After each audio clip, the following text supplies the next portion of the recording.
Hello guys, this is Gridex, almost on the flex, and today I will present you my top 10 video games. So let's get started. Super Smash Bros. Brawl. This is a fight game released in 2014 by Nintendo on Wii. This is one of the popular fight games at the time. It melts many of the characters from Nintendo's game and other.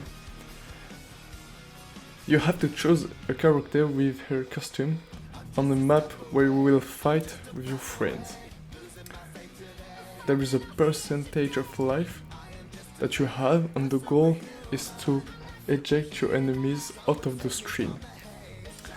There are many attacks per character, and if your percentage of life is higher, you will be ejected.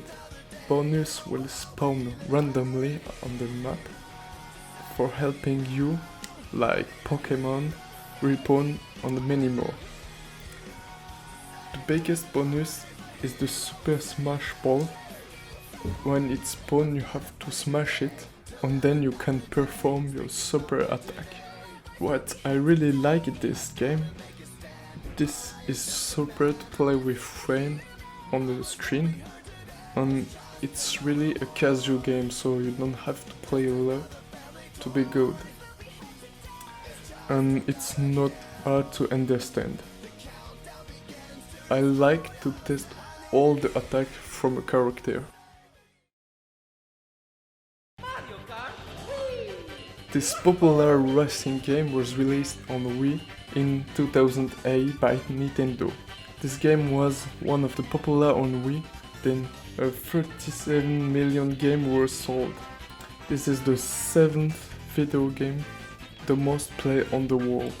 I won't explain the gameplay because everybody knows Mario Kart, but what's super fun in this version is that you have the Wii wheel, so it's more immersive. There are a lot of tracks hard to drive, like the Rainbow Road, which is really hard. Now I will speak about Gun Mayhem. This really unknown game is really fun. It's a 2D platform shooter game released in 2011 and developed by Kevin Gurr.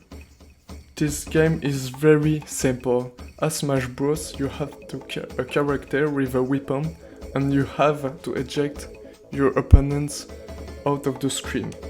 It's very simple. You choose a player, a primary gun, and a perk, and that's it. The goal is to push your enemies out of the map by firing of them like Smash Bros.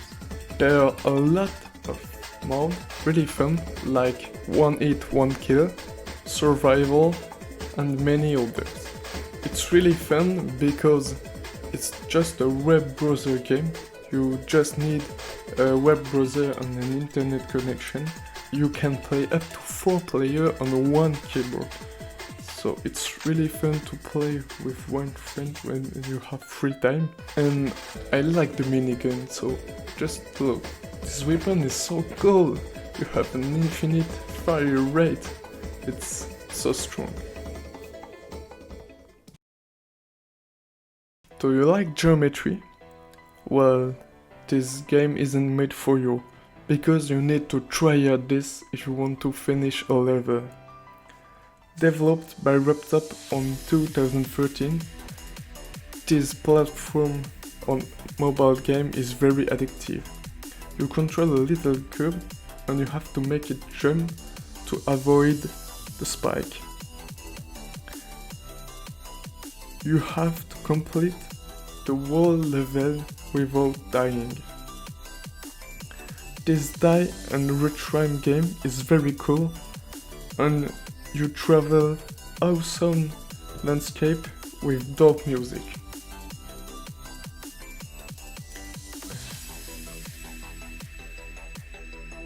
When you perform achievements, you will receive new costumes, like other cubes or other ships, and it's really cool. What I like the most in this game is the ability to create your own level. You have all the cubes from the level at your own disposition, and you can import your favorite music, play with it.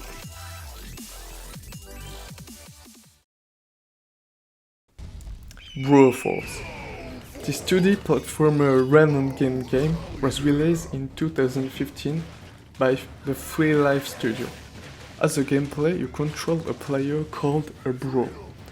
This is a random character, which is a caricature of 80s and 90s movies action with different names with bro. As an example, we can tell Bro in Black, Brominator, and Indiana Bros. The game is split into many levels where you have to kill soldier and at the end meet the helicopter to finish the level. Every character has a unique perk and weapon.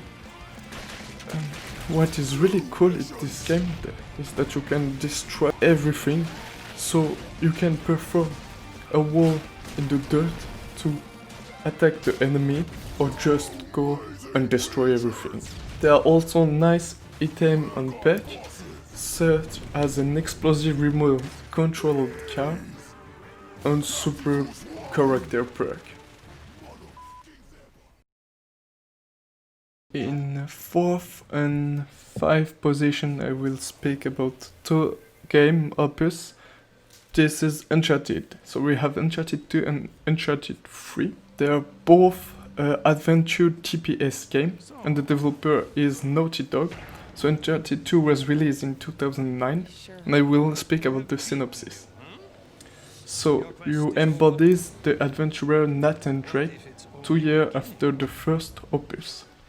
With your friend Victor Suleiman and your ex Chloe, you have to travel around the world to discover Marco Polo's treasure.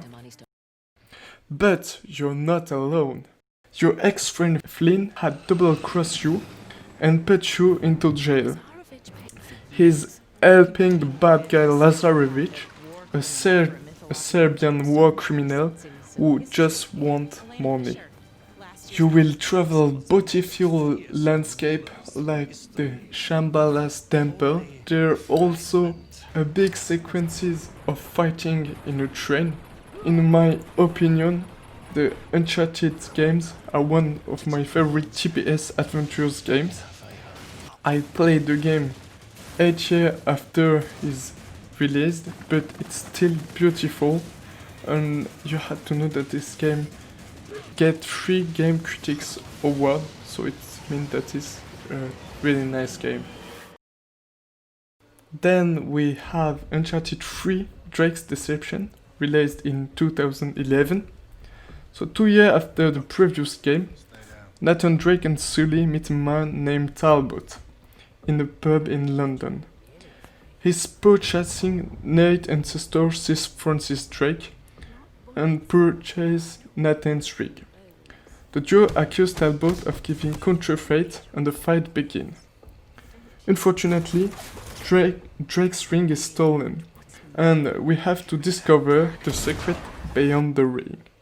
The playing sequence alternates between the young Nate and when he acquired his ring, and the present when he searched it again and the treasure of Francis Drake. In this third opus, the studio earned a lot of money thanks to the second, which was really nice. A great job had been done about the background on the character, the voice, and the multiplayer, because there is one. Inspired by the history and the decor from T.E. Lawrence, this game is really nice. In my opinion, the third game of the series is the best. Landscapes are breathtaking, and the alternance between the fight and solving enigma is really enjoying. Moreover, you can play with your friend on the same TV, and I spend hours playing with my friends and shoot enemies. Just Cause 3. This GTA-like game was released in 2015 by Avalanche Studio and edited by Square Enix.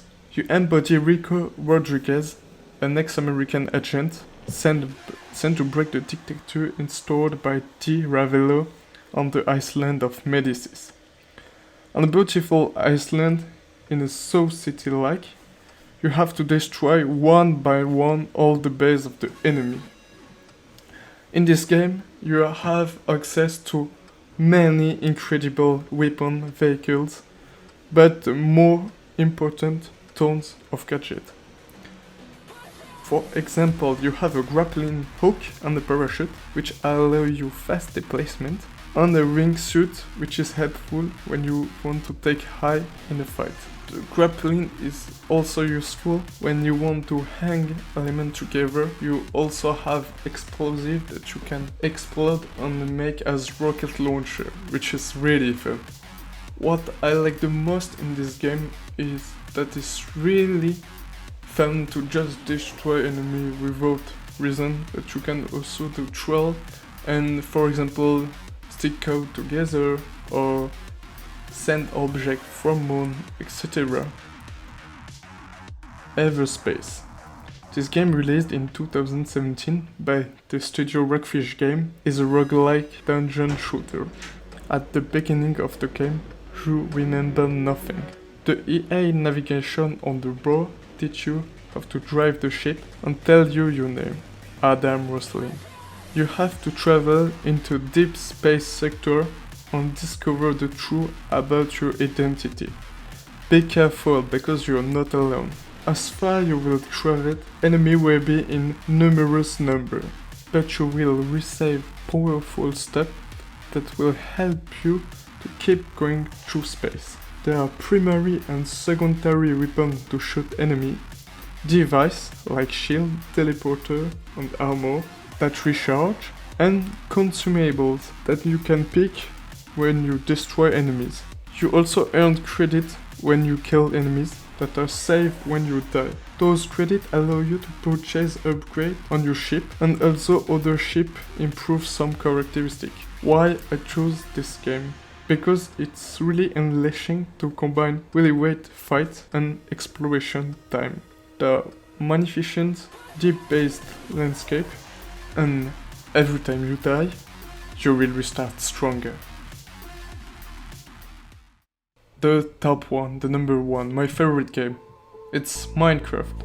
This sandbox game was developed by Marcus Persson, aka Notch, today released by Mojang. But the first release was the 18th November 2011. In this mode, you spawn in a random world which generates when you travel. It's composed of blocks which represent material, like dirt, sand, gravel, or ore, like diamond, the most important, gold, and many more. There is no really goal, you can do what you want, like place block, destroy them. With this block you can craft another, kill monster, you can really do what you want. The world is entirely editable. You have an inventory and a health bar, and also food. One of the main goals is to kill the Ender Dragon. To perform that you have to go to the end dimension, but it will take a long time, because before that you have to go in the Nether, you have to kill many Endermen, you have to find their heads, etc. You see the story, it's really long. If you're a really good player, you have to kill this dragon. But what can I make after I kill them? Oh, you can do many things. For example, you can make redstone, an awesome machine that do things for you. Or you can take care of animals, like a shepherd.